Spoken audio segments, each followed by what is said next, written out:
Right, dnbmuzik.com. I'm here with the main man, Harry Shotta. Man, like AC in the building, on the boat. Yeah, man, for real. Harry Shotta, as you know, is one of the top MCs in drum and bass. He's had an absolutely meteoric rise to the top in the last few years. So we're going to talk about that, how he got started and all that kind of stuff. Okay, cool. You've been MCing for a long time, innit, bro? Yeah, man, I've always been into MCing, particularly hip hop before drum and bass. But the thing with me is, I always say this, man, I was actually a raver. Yeah. I was just going to the drum and bass parties, you know, on the weekend. Sometimes I'd go out like to two raves on a weekend, just doing the whole raver thing. So I've always loved jungle, I've always loved drum and bass. It wasn't until sort of 2008 that Fun and Skibs were saying to me, bro, you need to jump on this. You're at all the parties. Do you know what I'm saying? You're in the studio with us. You need to fully jump on this drums wave. So I remember it was probably Notting Hill Carnival, 2008. Fun got me up on the stage, did my thing. I didn't have many drum and bass bars at the time, but I used to write a lot of double time in hip hop. So I had them kind of bars that could work well on drums. Bro, the crowd went nuts, and from then I was like addicted to like, you know, writing drum and bass bars. Of course, bro. Going to the pirate radios, used to do Cool a lot, and Syndicate when it was on with Magistrate as well. So, and then what I did as well, another thing with me, I kind of just like, Rob, I was so hungry for it, I went everywhere with Fun, innit? Like, even, I weren't booked or nothing, but he'd always say to the promoter, is it cool if Harry Shotta gets on for the last 20 minutes? Sometimes they said, no, cool, fine. Do you know what I mean? But like, a lot of the promoters did let me get on, like Lloyd from Innovation, Clayton, Breaking Science. A lot of these guys let them do my thing, man. That's how I started to really kind of blow up in drum and bass, was through sort of getting on those. I was blessed, bro. I was proper blessed to get that bringing. But the thing is with it, obviously a bringing's good, but the people have to like you. Yeah. Do you know what I mean? It's like, the door's open. I was blessed to get that. But at the same time, if the public ain't feeling you, all the bringings in the world ain't gonna get you anywhere. Do you know what I'm saying? So it was a blessed opportunity to be brought in by Fun, Skibs, Rough Stuff. You know, they kind of put me main stage. So how did you meet all of them guys? Yeah, Fun. I grew up with Fun, man. Me and him like go back like years, bro. Do you know what I'm saying? Like he's like one of my bigger brothers in this thing. Do you know what I mean? So I've known him for years. We used to make hip hop and stuff. I know his cousin. Do you know what I mean? We used to make hip hop and stuff when we were kids. Skibber, what it was with Skibs. Like I said, I was raving a lot, so I had a meeting with an A&R guy, a publishing guy it was actually, and he said to me, you know, I've got a lot of connections, is there anyone in the UK you want to work with? And like, Skibs was my favourite MC, as a raver he was the don, do you know what I'm saying? So I said, I'd love to do a tune with Skibbity, and he basically hooked us up, man, do you know what I mean? Was that when you did that Platinum Performers? Yes, we went to Platinum Performers in Neasden, that's the studio they had there, big up Axeman and Godfrey. Me and Skib got on straight away, bro. Do you know what I mean? We started making. I think I put something down that day. I did a verse for him that day, and then it was just like all the time we'd go back there. With Dirty Goods used to roll up there as well. A lot of people used to pass by that studio. Even when Cannabis came over, he come and worked with us for a week there as well. He done some tunes with us and stuff. So that studio had a wicked little buzz back in the day, man. Up in Neasden, man. It's a bit of a trek, but you know it was good, bro. And them times there, man was struggling as well. Bro. I remember Skib was buying us all pizzas and that. We was just eating pizzas, doing the music, doing the night shifts, bro. You know what I mean? We weren't really making much paper them times, but Skibs looked after us all, do you know what I mean? But then you were called Lethal, innit? So how did you come up with the Harry Shotta name? Lethal, I had that name from when I was young, bro. It's just to me, it's not a very good name. It's quite a bait, boring name, do you know what I mean? But what really forced me to do it was mainly because Lethal Bizzle kind of blew up. Yeah. So there was a little bit of confusion. Although he is garage grime, there was sometimes confusion online and stuff and everything else. And because I was going in a new direction with the double time thing, even in hip hop, that's what people started to really gravitate towards me. Do you know what I mean? That's what they was digging when I was like Rodney P and Excalibur, Semtex, all these guys. They loved it when I did the double time thing. So I thought originally it was just going to be an alias. You know, like Eminem, Slim Shady, whatever. Do you know what I mean? So it was just going to be a little alias, but the name stuck, and I prefer it, bro. It stands out more. Do you know what I mean? On a flyer, it's like it just works better, man. It's like little play on words with the Harry Potter thing. You know what I mean? Like people with me, man, I'm a bit of a joker, innit? Like most of the time I just piss about and have a laugh. So I wanted a name that was going to be a bit funny as well, nothing too serious. Do you know what I mean? Man. So that's how it kind of come about, anyway. Cool. And then you had like the midnight. Moonlight Hustle. Moonlight Hustle. Yeah. That went on SBTV as well, didn't it? Yeah. Big up Jamal, man. He helped me out a lot in terms of sort of showcasing what I do to that audience. Do you know what I mean? He's definitely helped out a lot. I've done loads of stuff with them. Put out the Moonlight Hustle mixtape through them. We put out 12 months through them as well. There's a couple of hip hop mixtapes I've got out there. Still doing my hip hop thing, man. I love it. Do you know what I mean? That's like hip hop and drum and bass. I'm passionate about both. I'm passionate about both genres. Do you know what I mean? Like even in drum and bass, I think I do bring some hip hop content. Yeah, you've got a lot of hip hop references in the the punchlines and stuff. So, you know, when I done the drum and bass fire in the booth, a lot of people said that. A lot of people in America as well, people in Canada, they could get the punchlines. Right, You know what I mean? Like smack you like Math Hoffa, like things like, you know what I mean? Like Macklemore line. Yeah, Macklemore's not one of my favourite rappers to be honest, but he ain't as bad as Iggy Azalea, is he? Mate? Okay. But, you know where? So in drum and bass at the moment, what projects have you got coming this year? Yeah, man. Just about to do an EP actually, man. By the time this drops, it might actually be out there, man. Bro. Turner was saying he's done something with you. Dominator says something as well. Yeah, Turner give me the fire, bro. Dominator, Urban Dub. Who else is on there? Mackie G. Yeah.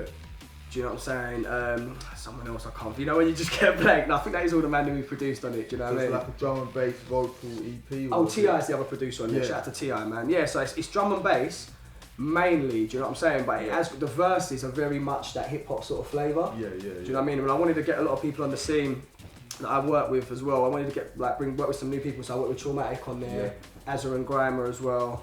Me and X-Man done a mad tune on there. I've got P Money on there, and I've got Spider as well. So it's a nice, it's a lot of collaborations as well, man. Cool, man. I think that's what we need to do, man. Everyone needs to start like boosting like our side of things a little bit, like working with each other, putting out the music videos, putting out the freestyles.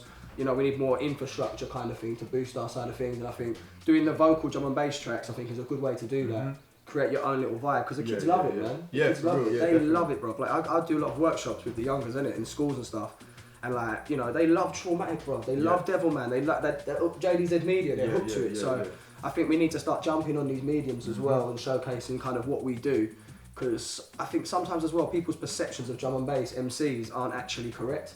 They think it's like diggity wiggity wiggity, just a bunch of nonsense. Where there are like a lot of MCs now are actually spitting content, coming with like proper like schemes, and there's a lot going on, man. And obviously, there's the good thing about drum and bass is.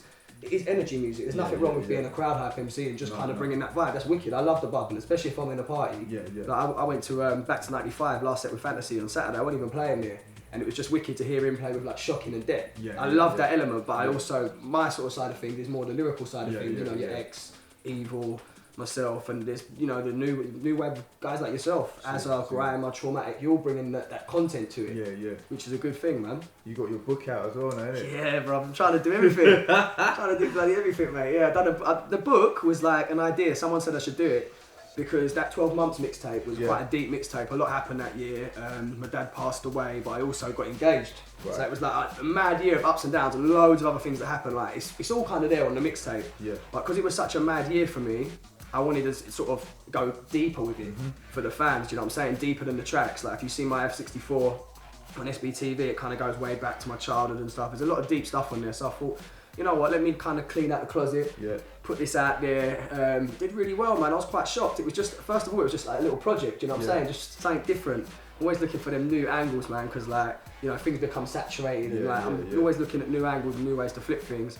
And the book done well, man. It was like #1 rap in the rap music section on Amazon. It went to #1. It was holding it down for a while on there. It went to like #3 in the art and entertainment thing on iBooks. And then we also did some paperbacks as well, which they sold out, man. I had to restock. So bro. They're back in stock now. We got about 50 at the moment, so they're available on the website harryshotta.com. And you got the earphones coming out now as well. Yeah, these guys approached me, Pump Audio, man. It's like, I've got to be real, bro. Like, they sent me a sample first. I wasn't gonna back it if it wasn't superior, bro. Do you know what I'm saying? Like when I heard the quality, I was blown away, and like I could have just endorsed them, but I kind of had a meeting with the guys, and I was like, yo, why can't we like kind of do my own brand, do my own spin-off on it, like Shotta Pumps, do you know what I mean? And they was like, yeah, this could work. You know, they like the way I do my social media and stuff. They're gonna hit a big audience, sort of doing it through me. So yeah, they're coming soon, man. I'm just waiting to get the final, you know what I mean, sample, and then it's good to go, man. So, like, you think the drum and bass scene's healthy at the moment? Like, what's your view on the whole scene? Yeah, the drum and bass scene is healthy, man. It's definitely healthy. There's so many parties, bro. Like, bro, I've done like 3 things this weekend, or maybe 4. Like last weekend, the same. I've got in April. Bro, the bookings are mad. Like, there's so much parties going on, and there's different. Obviously, the only thing in the drum and bass scene now is the kind of splitting the scene, which is a bit of a shame, to be honest. Because when I was going raving, I'd like to listen to Brocky, then Ed Rush and Optical. And then someone like X, and then someone, you know what I mean, and then maybe a host like SP, or Shy FX set, do you know what I mean? I liked when it was all kind of mixed up. Now I don't mind the way it is now. I love the so-called jump up sound. I love spitting to that. It's wicked, but I also like the deep techie rollers and like. Yeah. I don't get to speak to her like that. I done a set with Voltage the other day, and he was playing some different bits, bro.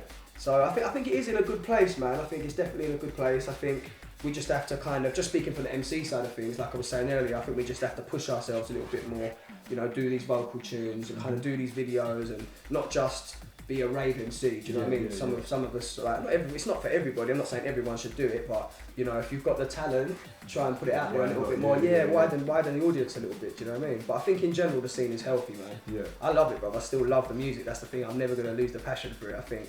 If I lost the passion for it, then you know what I mean? But I still love. I'm still excited about it, bro. Do you know what I mean? Yeah. I think drum and bass has stayed maybe healthy because it's kept that underground roots as well, isn't it? It hasn't like gone sold out and gone totally commercial. Yeah. Tried to get the limelight too much. Yeah. No, so, you're right. I mean, if you look at something like dubstep became huge. Yeah. Do you know what I mean? Like I remember, like I was signed to a record label called 360 at the time, and everyone was like, "You got to make dubstep," and I'm like. I like it, it's okay, I wouldn't mind a set in a night. I like Hatcher's my boy, do you know what I mean, N-Type, I've done sets on Rinse with them guys and everything, but you know, it's not really, my thing is hip hop and drum and bass. Yeah. You know, I even did a couple dubsteppy things and one of them came out and I wasn't really 100% in it, but I'll be honest, do you know what I mean? Like, I think you've got to love the music you make to really go out there and sell it and push it. And to feel good about yourself as an artist as well. So the dubstep thing, it blew up so big, and then it kind of just like now it's like, you know, you don't really see it. Yeah. Because drum and bass is always consistent, do you know what I'm saying? Whether it's in the charts with Sigma, which is wicked, or whether it's just like, you know, a banging Shadow Demon set, or whether it's Jenna G doing what she does, or Ronnie Size back in the day, and Goldie, and all these, there's so much versatility in drum and bass. Drum and bass isn't just one sound, you know, you've got the liquid, the dark stuff, the so-called jump up, you know, there's so much, the ragga influence stuff, there's so many different styles within the drum and bass BPM that anyone can kind of get into it, man, which is a good thing. There are a lot of promoters now trying to do raves where you put in everything back, like all different styles in one night. I think that's a good thing. Yeah, that's a good thing, man, definitely. I think people appreciate different styles, I think people appreciate what different people are doing, do you know what I'm saying? Like, even from like, right from Noisier down to Magistrate, I love both, do you know what I'm saying? That sort of stuff, I mean, you know, the stuff that comes out on Low Down Deep, I love that. I also love the stuff that comes out on Viper, I love Friction, Shogun, so for me, that would be like that would be a top night for me, but all the different styles mixed up. Dillinger's one of my favourites of all time as well. Yeah. Do you know what I'm saying? Even like the V vibe, like Frost and Brian G, and then you know, and then a banging set from Maggie and X. You know what I mean? For me, that would be sick. So what do you this year like? So you've got the EP coming out. Yeah. And then what other plans you've got? Yeah, after the EP, we're doing this Harry Shotta Show album. Yeah. Now, if people haven't seen the show, basically what it is, it's actually a proper live show. We do our own music in there. I've got a hype man on the set with me, so it's more that kind of classic hip hop kind of formation, but with drum and bass. Yeah. We'll do a grime tune, like sort of a minute of that, and then go into our own drum and bass VIP of it. So what it is, it's like 80% drum and bass, but we throw in the other styles. You might get a touch of a wicked little house tune, or you might get a touch of like an old school jungle tune. So that's kind of the vibe with like, on the album. Do you know what I'm saying? It's mainly drum and bass, some full vocal stuff, some stuff where it's just, you know, spitting at the beginning that goes into a drop. We've even got a couple of house bits on there. Fantasy's been going in with this guy Dex Tone. They've been doing some wicked music together. Is it all like different producers giving you? No, it's not this particular project, isn't. It's actually Fantasy sat down with me and told me like the vision that he had for it, and I was like, yeah, go on, start making beats, bruv. Let's do this. And it's good because it's all in house, isn't it? Yeah. It's easy for us to just knock tunes out and move to the next one. But they've actually surprised me, to be honest. They've come with some bangers. They've just got even some trap beats. We've done one grime tune on there. We've got Screw Fizzer, Flirta D, and Storming on that. Oh, okay. Do you know what I mean? I've got a drum and bass tune on there with Harvey from So Solid as well. Yeah. So so it's a lot. The Harry Shotta Show album is a lot. If you know the show, it's basically an extension of the show. Yeah, I seen you lot in Bristol doing it. The O2 Academy tore it down. Oh, One Nation. Yeah, that was a good show, man. I only think the monitors were terrible that night, man. I came out like that. But, you have to go in, innit? Like, you have to go in. It's important. For real. Alright, and have you got anything else you want to say to the fans? You know what? Just big up dnbmuzik.com. Big up fans, big up X, big up everyone, you know, sort of putting into the movement, bro. That's what we need, man. More infrastructure, websites, all the, you know, the cameramen doing their thing, fucking the DJs, the MCs, the producers, you know, everyone just supporting the scene, man. Big up.